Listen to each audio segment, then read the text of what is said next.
जय श्री कृष्ण चैतन्य प्रभु नित्यानंद श्री अद्वैत गदाधर शिवासादि गौर भक्त वृंद। हरे कृष्ण कृष्ण कृष्ण हरे हरे, हरे राम राम राम हरे हरे। जो हम ये शुरू की जो प्रेयर्स करते हैं इन्हें मंगलाचरण कहा जाता है।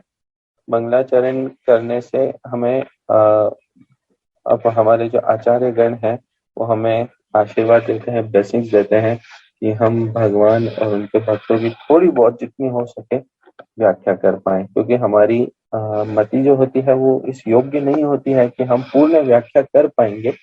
इसलिए हम हमारे आचार्यों से अनुरोध करते हैं कि वे हमारे ऊपर ये कृपा करें। कल हमने बात करी थी कि हम आगे के श्लोक लेंगे, तो आपने पढ़े होंगे वो। उनके बीच बीच की मैं छोटी छोटी कुछ बातें बताते जाता हूँ। श्लोक नंबर 2। संजय ने कहा, हे राजन, पांडु पुत्रों द्वारा सेना की व्यूह रचना देखकर राजा दुर्योधन अपने गुरु के पास गया और उसने ये शब्द कहे। यहाँ पर तात्पर्य में प्रभुपाद जी लिख रहे हैं कि धृतराष्ट्र तो जन्म से अंधा था, दुर्भाग्यवश वह आध्यात्मिक दृष्टि से भी वंचित था। यहाँ पर इस श्लोक के अंदर हमारे लिए जो की पॉइंट है वो समझने के लिए ये है कि आध्यात्मिक दृष्टि से उन्नत होने के लिए शरीर का, आयु का या किसी और मापदंड का कोई लेना देना नहीं है। आध्यात्मिक दृष्टि से हमें अगर आगे बढ़ना है, हमें अगर प्रगति करनी है आध्यात्मिक दृष्टि के लिए, तो हमें किसी भक्त की, किसी गुरु की शरण लेकर के हमारी स्टडीज करनी होती हैं। और जैसे जैसे व्यक्ति भक्ति करता जाता है, आगे प्रोग्रेस करता जाता है, तो उसकी अपने वृद्धि होती जाती है। दुर्योधन पांडवों की सेना को देखकर तुरंत अपने सेनापति द्रोणाचार्य के वास्तविक स्थिति से अवगत कराने गया। संबोधित किया गया है तो भी स्थिति की गंभीरता के कारण उसे सेनापति के पास जाना पड़ा। यहाँ पर हमें समझ में आता है कि वैदिक काल के अंदर सेनापति का अपने आप में एक बहुत महत्वपूर्ण स्थान रहा है, और दुर्योधन पांडवों की सेना को देखकर अपने सेनापति के पास में बात करने के लिए गया है। इसका अर्थ यह है कि दुर्योधन ने जब पांडवों की सेना को देखा, उनका निरीक्षण किया, तभी उसके मन में दुविधा होने लगी थी। तभी दुर्योधन विचलित होने लगा था कि ऐसा क्या हो रहा है और क्यों है कि सामने वाली जो सेना है उसे डरा रही है। इसलिए अपने आप को ही निश्चिंत करने के लिए, आश्वस्त करने के लिए वो अपने द्रोणाचार्य जी के पास में जाता है। तीसरे श्लोक के अंदर हम तात्पर्य में देखेंगे, यहाँ पर प्रभुपाद जी लिखते हैं कि द्रोणाचार्य इसे भली भांति जानता था, किंतु जब द्रुपद का पुत्र धृष्टद्युम्न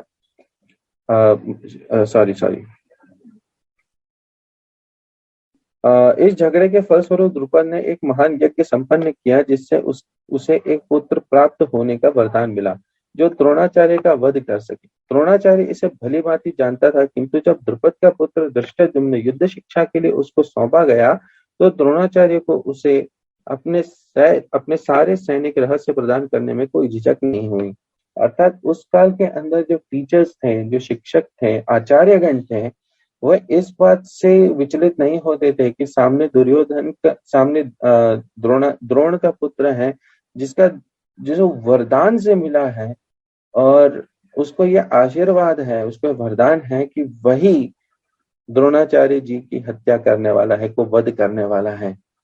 इसके बावजूद द्रोणाचार्य जी ने अपनी सैन्य शिक्षाएं उनको दी। अर्थात व्यक्तित्व स्वरूप में उस काल के अंदर आचार्यगण बहुत बड़े हुआ करते थे। चौथे श्लोक के अंदर दुर्योधन कह रहा है, इस सेना में भीम तथा अर्जुन के समान युद्ध करने वाले अनेक वीर धनुर्धर हैं, यथा महारथी युयुधान, विराट तथा द्रुपद। इनके साथ ही दृष्टकेतु, चेकितान, काशीराज, पुरुजित, कुंतीभोज तथा शैब्य जैसे महान शक्तिशाली योद्धा भी हैं। पराक्रमी युद्धमान्यु, अत्यंत शक्तिशाली उत्तमौज, सुभद्रा का पुत्र तथा द्रौपदी के पुत्र, ये सभी महारथी हैं। ऐसा कहकर के दुर्योधन अपने ही मन की दुविधा को प्रकट कर रहा है कि सामने वालों के योद्धाओं को गिन रहा है कि कौन कौन है और मुझे किन किन से लड़ने जाना है। किंतु हे ब्राह्मण श्रेष्ठ, आपकी सूचना के लिए मैं अपनी सेना के उन नायकों के विषय में बताना चाहूंगा जो मेरी सेना को संचालित करने में विशेष रूप से निपुण हैं। मेरी सेना में स्वयं आप, भीष्म, कर्ण, कृपाचार्य, अश्वत्थामा, विकर्ण तथा सोमदत्त का पुत्र भूरिश्रवा आदि हैं जो युद्ध में सदैव विजयी रहे हैं। ऐसे कहके दुर्योधन अपने ही अब आगे अपने ही जितने योद्धा थे उनको गिनने लगा है। ऐसे अनेक वीर भी हैं जो मेरे लिए अपना जीवन त्याग करने के लिए उद्यत हैं। वे विविध प्रकार के हथियारों से सुसज्जित हैं और युद्ध विद्या में निपुण हैं। यदि इस श्लोक नंबर 9 के तात्पर्य में हम पढ़ेंगे तो यहाँ पे हमें समझ में आएगा कि प्रभुपाद जी लिख रहे हैं कि ये पहले से ही पूर्व निश्चित है कि ये सभी लोग जिनका नाम अभी दुर्योधन ने लिया है, इन सभी को इस युद्ध के अंत में होते होते मरना है। ये सब मारे जाएंगे। क्यों? क्योंकि ये धर्म अर्थात भगवान और भगवान के भक्तों के विरुद्ध जाकर के खड़े हुए हैं। इसके अगले श्लोक में हम पढ़ सकते हैं, हमारी शक्ति अपरिमेय है और हम सब पितामह द्वारा भलीभांति संरक्षित हैं, जबकि पांडवों की शक्ति भीम द्वारा भलीभांति संरक्षित होकर भी सीमित है। अर्थात यहाँ पर दुर्योधन ये कह रहा है द्रोणाचार्य से कि हम सभी भीष्म देव के द्वारा प्रोटेक्टेड हैं, उन्हीं के अंदर हम संरक्षित हैं। अर्थात ये कि दुर्योधन को भीष्म देव के ऊपर ही सबसे ज्यादा डिपेंडेंसी, सबसे ज्यादा भरोसा था कि जब तक भीष्म देव इस रणभूमि में खड़े हैं तब तक के लिए मेरी पराजय नहीं हो सकती है। इसलिए उसने अपनी कुटिल बुद्धि द्वारा सभी को ये एक बात बताने की कोशिश करी है कि सब लोग भीष्म देव को ही प्रोटेक्ट करेंगे। अतएव सैन्य व्यूह में अपने अपने मोर्चों पर खड़े रहकर आप सभी पितामह भीष्म को पूरी पूरी सहायता दें। इसके तात्पर्य में प्रभुपाद जी लिखते हैं, उसे युद्ध में भीष्मदेव तथा द्रोणाचार्य के पूर्ण सहयोग की आशा थी। भीष्मदेव और द्रोणाचार्य इन दोनों के लिए ही पांडव गण बहुत प्रिय थे, परंतु फिर भी वे दुर्योधन के पक्ष में खड़े होकर के युद्ध कर रहे थे। दुर्योधन के मन में यह डाउट हो सकता था कि जो ये महान गण हैं, ये लोग हमारे विरुद्ध पक्ष के जो सेना के सभी संबंधी हैं, उन सब के पक्ष में होकर के भी युद्ध कर सकते हैं। परंतु यहाँ पर प्रभुपाद जी ये बता रहे हैं कि उसे पूर्ण सहयोग की आशा थी। क्यों आशा थी? क्योंकि वह अच्छी तरह जानता था कि इन दोनों ने उस समय भी एक शब्द नहीं कहा था जब अर्जुन की पत्नी द्रौपदी को असहाय अवस्था में भरी सभा में नग्न किया जा रहा था और जब उनसे न्याय की भीख मांगी थी। और ऐसा क्यों हुआ था? क्योंकि ये सभी लोग, जैसे द्रोणाचार्य थे, द्रोणाचार्य को भी महाराज से, राजा से कुछ इनाम, कुछ जो तनख्वाह मिलती थी, इन सब की अपेक्षाएं थी। इस वजह से वे महाराज के ऋण के तले दबे हुए थे, जिस वजह से वे दुर्योधन की इस कुकृत्य के विरुद्ध कुछ नहीं कहे। परंतु यहाँ पर हम देख सकते हैं कि जो विदुर थे, विदुर ने उस समय के लिए महाराज के विरुद्ध आवाज उठाई थी और कहा था कि दुर्योधन को रोका जाए। भले ही वे वेतन लेते थे, परंतु एक मंत्री होने के नाते उन्होंने अपने पूरे कर्तव्यों का पालन किया था। श्लोक नंबर 12,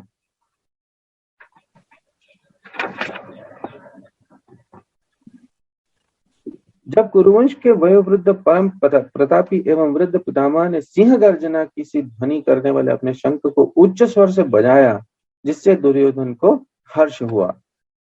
तात्पर्य, कुरुवंश के वयोवृद्ध पितामह अपने पौत्र दुर्योधन का मनोभाव जान गए और उसके प्रति अपनी स्वाभाविक दयावश उन्होंने उसे प्रसन्न करने के लिए अत्यंत उच्च स्वर से अपना शंख बजाया, जो उनकी सिंह के समान स्थिति के अनुरूप था। जब भीष्मदेव थे अपने आप में एक बहुत बड़े योद्धा थे, परंतु उस समय दुर्योधन के मन जैसे विचलित था, उसे पितामह समझ गए थे और समझने की वजह से उन्होंने ये निश्चित किया था कि उसकी वेदना को वो किस प्रकार से उस रणभूमि में खत्म कर सके।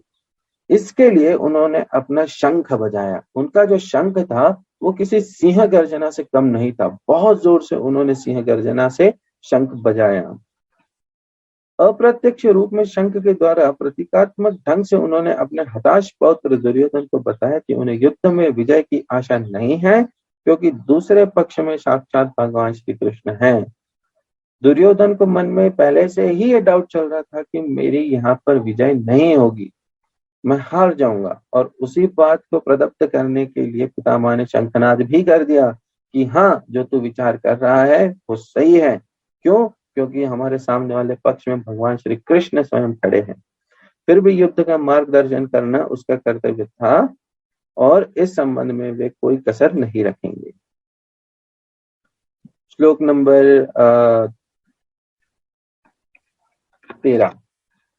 तत्पश्चात शंख नगाड़े बिगुल तुरही तथा सिंह सहसा एक साथ बज उठे। वह संवेद स्वर अत्यंत कोलाहल पूर्ण था।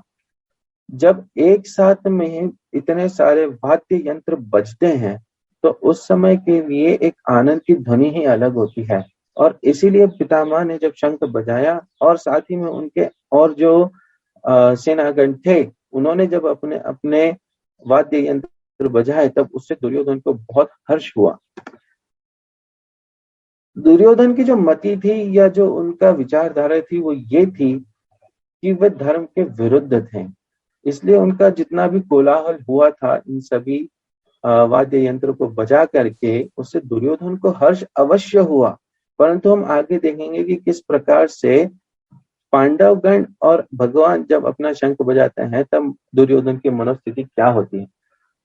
परंतु हमें यहाँ पर अपने लिए एक समझने वाली बात यह है कि हम जब भगवान के कीर्तन में खड़े होते हैं उस समय के लिए हमें कोशिश करनी चाहिए कि हम कोई ना कोई वाद्य यंत्र अवश्य बजाएं।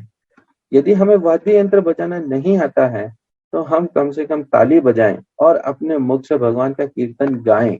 जब हम मंदिरों में जाते हैं तब उस समय के लिए भगवान का कीर्तन हरे कृष्ण महामंत्र से होता है और इसमें हमें पार्टिसिपेट अवश्य करना चाहिए। क्यों? क्योंकि इससे हमें भगवान को प्रसन्नता देने का एक मौका मिलता है। भगवान हमारे कीर्तन से प्रसन्न होते हैं और जब भगवान खुद प्रसन्न होते हैं तब वो प्रसन्नता हमें भी देते हैं। और इसलिए कीर्तन के अंदर आप देख सकते हैं कि भक्त बहुत जोर जोर से नाचते हैं, कूदते हैं, दौड़ते हैं और बहुत सुंदर तरीके से वाद्य यंत्र बजाते हैं और ऐसा करते हुए उन्हें थकान नहीं होती परंतु उनका आनंद हमेशा बढ़ते जाता है। श्लोक नंबर 14। दूसरी ओर से श्वेत घोड़ों द्वारा खींचे जाने वाले विशाल रथ पर आसीन कृष्ण तथा अर्जुन ने अपने अपने दिव्य शंख बजाए।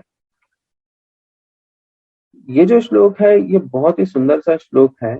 इसके अंदर हम पढ़ेंगे आगे। भीष्मदेव द्वारा बजाए गए शंख की तुलना में कृष्ण तथा अर्जुन के शंखों को दिव्य कहा गया है। भीष्मदेव अथवा कुरु की तरफ से जितने भी वाद्य यंत्र बजे उसको लेकर के कहीं भी दिव्य शब्द का प्रयोग नहीं हुआ है, परंतु जब भगवान और अर्जुन और पांडवगण अपना शंख बजा रहे हैं उसे दिव्य कहा गया है। क्यों? दिव्य शंखों के नाद से यह सूचित हो रहा है कि दूसरे पक्ष की विजय की कोई आशा न थी, क्योंकि कृष्ण पांडवों के पक्ष में थे। जयस्तु पांडुपुत्राणाम यक्षाम पक्षे जनार्दन। जय सदा पांडु के पुत्र जैसों की होती है क्योंकि भगवान कृष्ण उनके साथ हैं। इस बात हमें ये बहुत अच्छे से समझने को मिलती है जहाँ पे प्रभुपाद जी एकदम क्लियर शब्दों में लिख रहे हैं कि जहां जहां भगवान कृष्ण है यदि हम उनकी शरण ग्रहण करते हैं तो विजय श्री हमारे साथ ही होती है। केवल विजय ही नहीं परंतु श्री भी लिखा गया है। इसमें श्री का हम आगे अर्थ पढ़ते हैं। जहां जहां भगवान विद्यमान है वहां वहां लक्ष्मी भी रहती हैं, क्योंकि वे अपने पति के बिना नहीं रह सकती। लक्ष्मी को ही श्री भी कहा जाता है और लक्ष्मी अनेक रूपों की होती है, जैसे धन स्वरूप में होती है, सौख्य स्वरूप में होती है, वृद्धि स्वरूप में होती है। इसी प्रकार से जब भगवान कृष्ण एक तरफ में खड़े हैं तो उसी तरफ में श्री अर्थात लक्ष्मी को भी होना ही है। और भगवान यदि अर्जुन के साथ में खड़े हैं तो अर्जुन के पास में विजय और श्री दोनों अपने आप से आ ही जाते हैं। इससे हमें क्या समझ में आता है, जैसे हम जनरली हमारे सोसाइटी में या लोगों के बीच में देखते हैं कि लोग जाकर के अलग से ही लक्ष्मी की पूजा करते हैं, अलग से ही लक्ष्मी को प्रणाम करते हैं, लक्ष्मी की खूब सेवा करते हैं, परंतु उस समय भगवान को साथ में नहीं रखते हैं, तो वह जो लक्ष्मी होती हैं वो उस घर के अंदर तब तक अपना प्रभाव नहीं दिखाती हैं जब तक भगवान ना हो। यदि भगवान की हम सीधे सीधे वर्शिप करते हैं, जैसे प्रभुपाद जी ने जहां जहां प्रभुपाद जी गए उन्होंने वहां पर राधा कृष्ण को विस्थापित किया। जहां जहां कृष्ण है वहां वहां श्रीमती राधा रानी भी रहती हैं, और राधा रानी के होने से वहां पर हमेशा संपत्ति और सौख्य भरा रहता है, जिसे भगवान की सेवा में लगाया जाता है। इसी प्रकार से भगवान राम कभी अकेले नहीं रहते हैं, हमेशा माता सीता उनके साथ रहती हैं। भगवान विष्णु जहाँ रहते हैं वहां पर माता लक्ष्मी उनके साथ में रहती है, महालक्ष्मी उनके साथ में रहती हैं। और यही नहीं, परंतु द्वारका इस्कॉन के जो द्वारका मंदिर में आप जाएंगे तो वहां पर भगवान कृष्ण के साथ में रुक्मिणी जी भी हमेशा निवास करती हैं, क्योंकि भगवान हमेशा अपने पार्षदों, अपने प्रियजनों के साथ में रहना पसंद करते हैं, उन्हें ऐसे अकेले रहना पसंद नहीं आता है। आगे प्रभुपाद जी लिखते हैं, अतः जैसे कि विष्णु या भगवान कृष्ण के शंख द्वारा उत्पन्न दिव्य ध्वनि से सूचित हो रहा था, विजय तथा श्री दोनों ही अर्जुन की प्रतीक्षा कर रही थी। इसके अतिरिक्त जिस रथ में दोनों मित्र आसीन थे वह अर्जुन को अग्नि देवता द्वारा प्रदत्त था, और इससे सूचित हो रहा था कि तीनों लोकों में जहां कहीं भी वह जाएगा वहां विजय निश्चित है। अर्जुन के पास में भगवान थे, केवल इतनी ही बात काफी है ये समझने के लिए कि अर्जुन की ही विजय होने वाली है। परंतु प्रभुपाद जी उसके अंदर अपनी ओर से और भी कुछ बात बता रहे हैं कि जैसे अर्जुन का जो रथ था वो अग्निदेव द्वारा दिया हुआ था, उनका जो गांडीव था वो भी दिव्य था, और वही नहीं परंतु आगे के श्लोक में अर्जुन को कपित ध्वज कहा गया है। कपित ध्वज का अर्थ है कि अर्जुन के रथ के ऊपर एक जो पताका लहराती है उस पर हनुमान जी विराजते हैं, और हनुमान जी भगवान राम के साथ में एक बहुत बड़ा युद्ध किए रावण के विरुद्ध में, और विजय श्री उनकी हुई थी। अर्थात हनुमान जी जो कि भगवान के परम भक्त हैं वह भी अर्जुन के साथ में वहां पर मौजूद हैं। और हनुमान जी की एक बहुत विशिष्टता यह है कि हनुमान जी हमेशा ये देखते रहते हैं कि मैं कहाँ पर भगवान के किस स्वरूप में सेवा कर सकूं। जब भीम और हनुमान जी का मिलन हुआ था उस समय भीम ने उनसे अनुरोध किया था कि आप हमारे पक्ष में आकर के युद्ध कीजिए ताकि विजय श्री हमारी भी हो, परंतु हनुमान जी ने उस समय मना कर दिया था, ये कह के कि मैंने भगवान राम के काल में उनके साथ में युद्ध किया रावण के विरुद्ध, और उसके बाद में मेरा जो युद्ध काल था वो खत्म हो गया, मैंने विराम ले लिया है। जैसे हम रिटायरमेंट करते हैं उस तरीके से। परंतु चूंकि वहां पे भगवान कृष्ण स्वयं मौजूद थे जो कि राम से भिन्न नहीं है, तो इसलिए अपने इष्ट की सेवा करने के लिए हनुमान जी वहां पहुंचे। और उन्हें सेवा क्या दी गई कि जब भी शंखनाद हो, पांडवों के पक्ष का शंखनाद जब भी हो, तब हनुमान जी उस रथ की ध्वजा पर बैठ करके केवल चिल्लाते थे, और जिस प्रकार से वे गर्जना करते थे उससे कौरव की जितनी सेना थी उनके मन में दौर्बल्य उत्पन्न हो जाता था। केवल इतनी ही सेवा हनुमान जी से हमें सीखने को मिलता है कि सेवा जब राम जी की उन्होंने करी तो बड़ा सा पहाड़ तक उठा लिया, सारा शौर्य भगवान राम ने उन्हें दिया, और वहीं पे जब मौका मिला तब उन्होंने एक छोटी सी सेवा भी उठा ली। तो सेवा बड़ी हो या छोटी हो उससे फर्क नहीं पड़ता, परंतु सेवा होना बहुत आवश्यक है। और सेवा किसकी? हर किसी व्यक्ति की सेवा नहीं की जा सकती है, सेवा भगवान की जाती है, क्योंकि भगवान की सेवा करने से ही बाकी सभी गण अपने आप प्रसन्न होते हैं। हमें यह आगे भी सीखने को मिलेगा। श्लोक 15, भगवान कृष्ण ने अपना पांचजन्य शंख बजाया। यहाँ पर इस श्लोक के अंदर हमें भगवान कृष्ण के आयुधों के बारे में भी पता चलता है। जैसे भगवान का जो शस्त्र है उसे सुदर्शन कहते हैं, भगवान के हाथ में जो गदा है वो कौमुद की कही जाती है, और भगवान का जो शंख है उसे पांचजन्य का कहा जाता है। इसके तात्पर्य में हम पढ़ेंगे, नहीं आगे अभी बचा है। अर्जुन ने देवदत्त शंख तथा अतिभोज एवं अतिमानवीय कार्य करने वाले भीम ने पौंड्र नामक भयंकर शंख बजाया।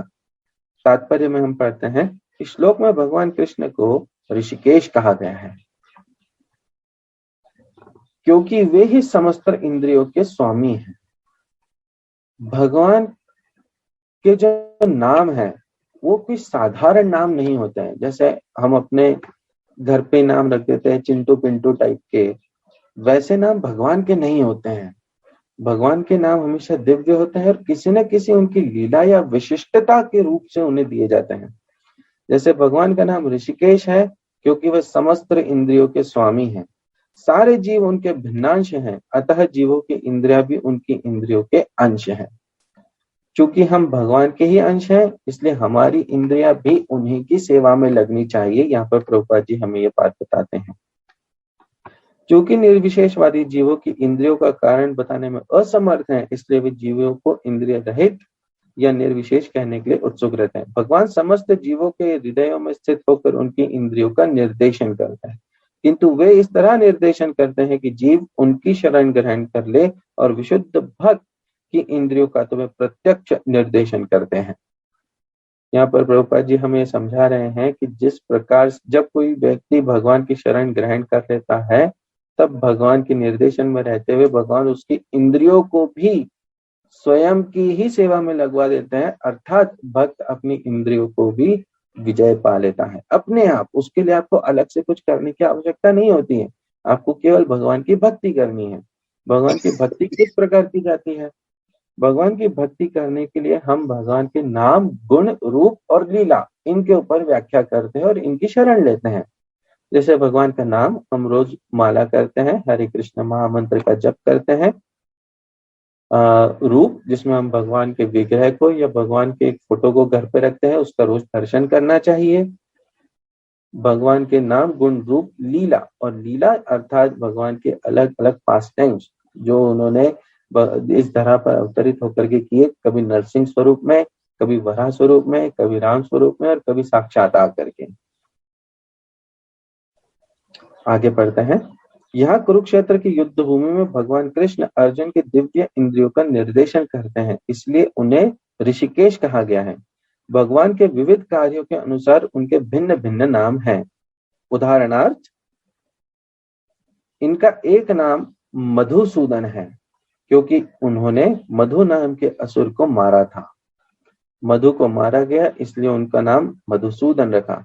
वे गौओं तथा इंद्रियों को आनंद देने के कारण गोविंद कहलाते हैं, क्योंकि वो गौ की सेवा करते हैं और जो भक्त हैं उनकी इंद्रियों को आनंद देते हैं। उदाहरणार्थ, जब हम प्रसाद पाते हैं तो हमारी जिह्वा को आनंद आता है, जब हम दर्शन करते हैं हमारी आंखों को आनंद आता है, जब हम कीर्तन अथवा लीला सुनते हैं तो हमारे कानों को आनंद आता है। और इसी प्रकार से जब हम कीर्तन करते हैं या भगवान के बारे में किसी को बताते हैं तो हमारे अपने आप मन और जिह्वा को आनंद आने लगता है, और ये करते हुए हम अपने बाकी अंगों को भी सेवा में लगाते हैं। इसीलिए केवल भगवान को ही गोविंद कहा जाता है। वसुदेव के पुत्र होने के कारण इनका नाम वासुदेव है। देवकी को माता रूप में स्वीकार करने के कारण इनका नाम देवकी नंदन है। यह भी लाइन एक बहुत समझने की है कि देवकी को माता रूप में स्वीकार करने के कारण इनका नाम देवकी नंदन है। ऐसा नहीं है कि देवकी से भगवान का जन्म हुआ है, उसके पहले भगवान नहीं थे, या देवकी के कारण वश ही उनका जन्म हो पाया है, इस वजह से भगवान हुए हैं। नहीं, भगवान ने देवकी को अपने माता स्वरूप में स्वीकार किया है।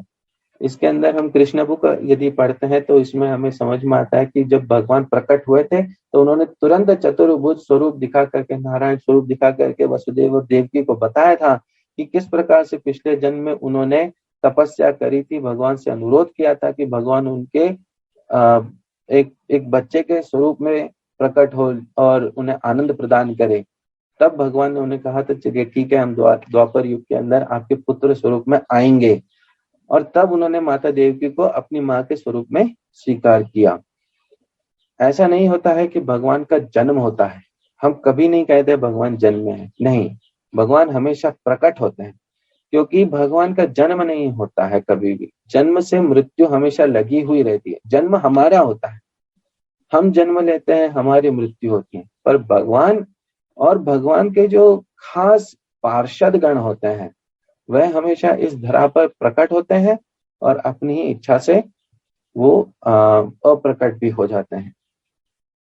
वृंदावन में यशोदा के साथ बाल लीलाएं करने के कारण ये यशोदानंदन है। अपने मित्र अर्जुन का सारथी बनने के कारण पार्थ सारथी हैं।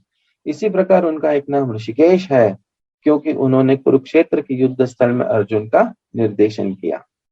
इस श्लोक में अच्छा, अब आगे प्रभुपाद जी बता रहे हैं कि अर्जुन का भी एक नाम है, और वो क्या नाम है? धनभ्य। क्योंकि जब इनके बड़े भाई को विभिन्न यज्ञ संपन्न करने के लिए धन की आवश्यकता हुई थी, तो उसे प्राप्त करने में इन्होंने सहायता की थी। इसी प्रकार भीम वृकोदर कहलाते हैं, क्योंकि वे अधिक खाते हैं और उसी प्रकार से अति मानवीय कार्य करते हैं, जैसे हिडिंबासुर का वध। भीम और अर्जुन दोनों को ही अनेक नाम दिए गए हैं। आगे भी हमें पढ़ने को मिलेगा कि किस प्रकार से अर्जुन का एक नाम गुड़ाकेश है, सव्यसाची है, पृथा का पुत्र होने के कारण से पार्थ है, और इसी प्रकार से भीम का एक नाम है वृकोदर। क्यों?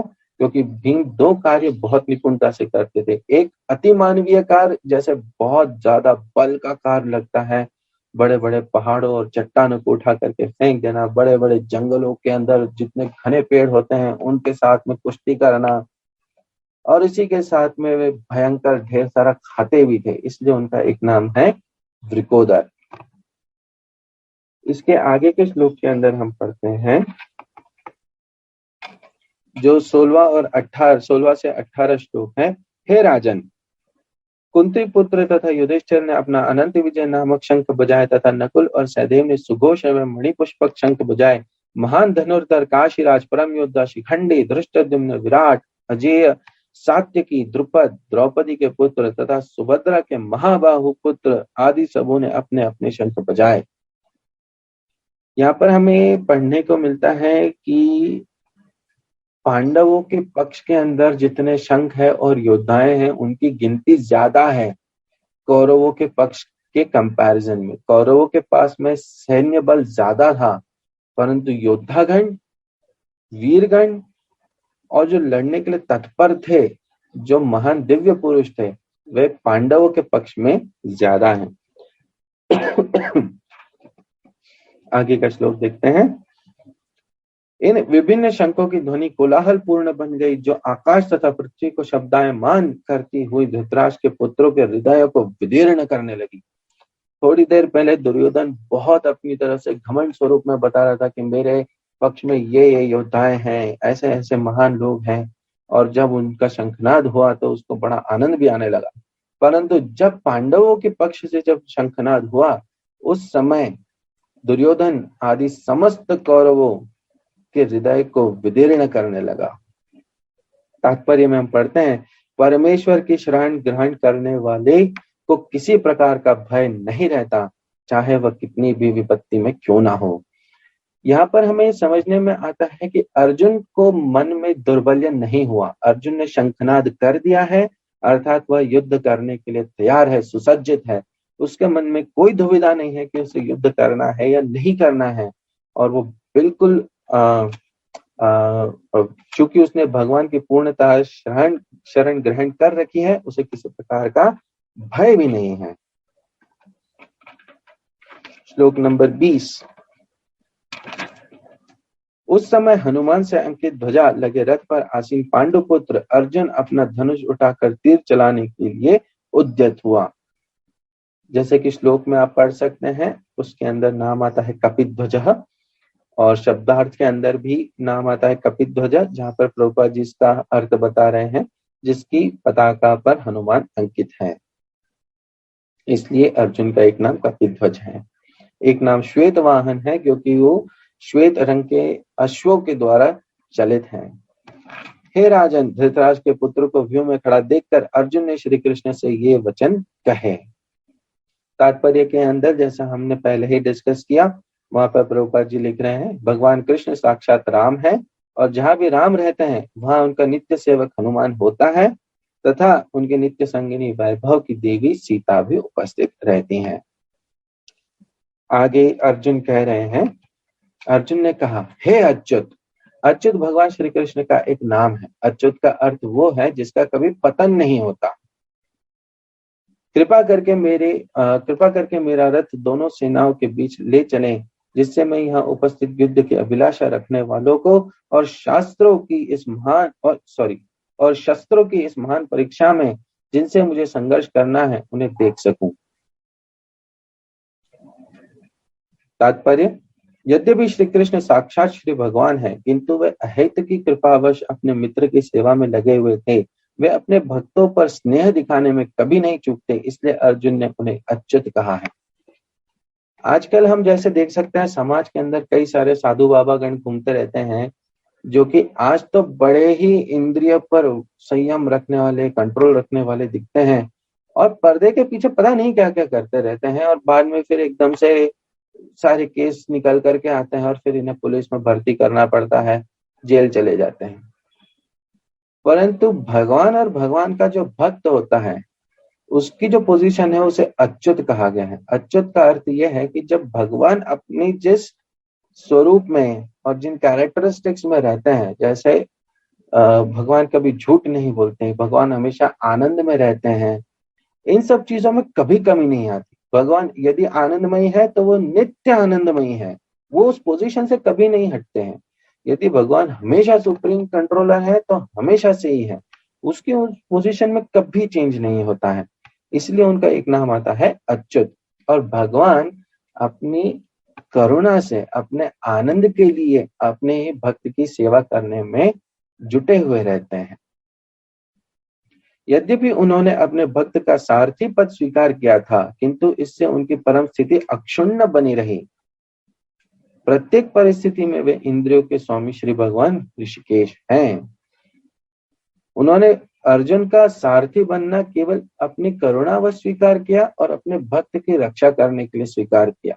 इसके अलावा उनके और कोई कारण नहीं था। ऐसा नहीं था कि उनको इसके प्रति कोई वेतन मिल रहा था या कुछ वस्तु मिल रही थी या श्रेय मिल रहा था। श्रेय भी नहीं मिल रहा था, क्योंकि वे तो अर्जुन के सारथी बने। सारथी को कहाँ का श्रेय मिलता है? परंतु भगवान ने केवल प्रेम वश ये किया। इसी प्रकार से भगवान अनेक लीलाओं में हम देख सकते हैं, जैसे प्रहलाद के लिए नरसिम्हा बन करके आते हैं, प्रेम वश आते हैं और कोई कारण नहीं होता है। जब वो वामन बन करके आते हैं, तब बलि महाराज पर भी अनुग्रह करते हैं, देवताओं पर भी अनुग्रह करते हैं, सबके ऊपर अपनी करुणा को ही बरसाते हैं। चूंकि वे स्वामी हैं, अतः सभी लोग उनके आज्ञा पालक हैं और उनके ऊपर उनको आज्ञा देने वाला कोई नहीं है। किंतु जब वे देखते हैं कि उनका शुद्ध भक्त आज्ञा दे रहा है, तो उन्हें दिव्य आनंद मिलता है, यद्यपि वह समस्त परिस्थितियों में अच्युत रहने वाले हैं। भगवान का शुद्ध भक्त होने के कारण अर्जुन को अपने बंधु बांधवों से युद्ध करने की तनिक भी इच्छा नहीं थी। इससे अर्थ हमें ये समझ में आता है कि जो भक्त होता है उसको क्लेश में या किसी झगड़े में कोई आनंद नहीं आता है, वो वहां पर हमेशा दुखी रहता है कि ऐसा नहीं होना चाहिए। कलयुग का एक प्रभाव ये भी कहा जाता है शास्त्रों के अनुसार कि कली में रहने वाले जितने लोग हैं कलयुग में, उन्हें झगड़े में, क्लेश में आनंद बहुत आता है। इससे क्या होता है कि हमारी चेतना के ऊपर बहुत गहरा असर पड़ता है। इसलिए सबसे अच्छी दो बातें हैं जो हमें पालन करनी चाहिए। पहली बात, हमें स्वयं से कोई झगड़ा नहीं करना चाहिए, क्योंकि जो व्यक्ति झगड़ालू होता है, क्रोध में होता है, जिसे बार बार क्षण क्षण में क्रोध आ जाता है, जिसको अपनी जिह्वा पर लगाम नहीं होती है, वो कभी भगवान के आनंद में, सेवा में और सतोगुण में नहीं रह सकता। वो हमेशा उसके मन में और दिमाग में क्लेश ही चलता रहेगा।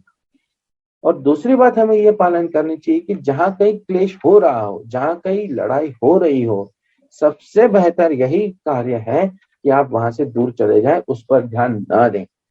जैसे हम कई बार सड़कों के ऊपर देखते हैं, यदि कोई दो लोग लड़ रहे हो तो बाकी लोग वहां पर अपनी गाड़ी रोक करके तमाशा देखने के लिए खड़े हो जाते हैं।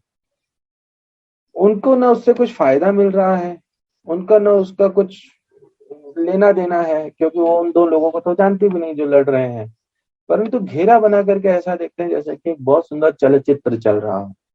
ऐसा नहीं करना चाहिए, इससे हमारी चेतना पर असर पड़ता है। अपनी चेतना को शुद्ध बनाए रखने के लिए और हमेशा सत्वगुण में शांत रहने के लिए हमें इस प्रकार के वातावरण से भी दूर चले जाना चाहिए। इस प्रकार का वातावरण हमारे लिए किसी काम में नहीं आता है। आज के लिए हम यहीं पर ही विराम देंगे। इसके आगे का जो श्लोक है वो बहुत इंटरेस्टिंग है। हमें 29वें श्लोक तक जाना था, परंतु हम नहीं जा सकते हैं आज क्योंकि हमारे पास समय की कमी है। परंतु इसके आगे भी आप पढ़ने का प्रयत्न करें 29वें श्लोक तक। हम आज पहुंच गए हैं 21-22 तक, और हम आगे प्रयत्न करेंगे कल कि इसके आगे कंटिन्यू कर सकें। हरे कृष्णा।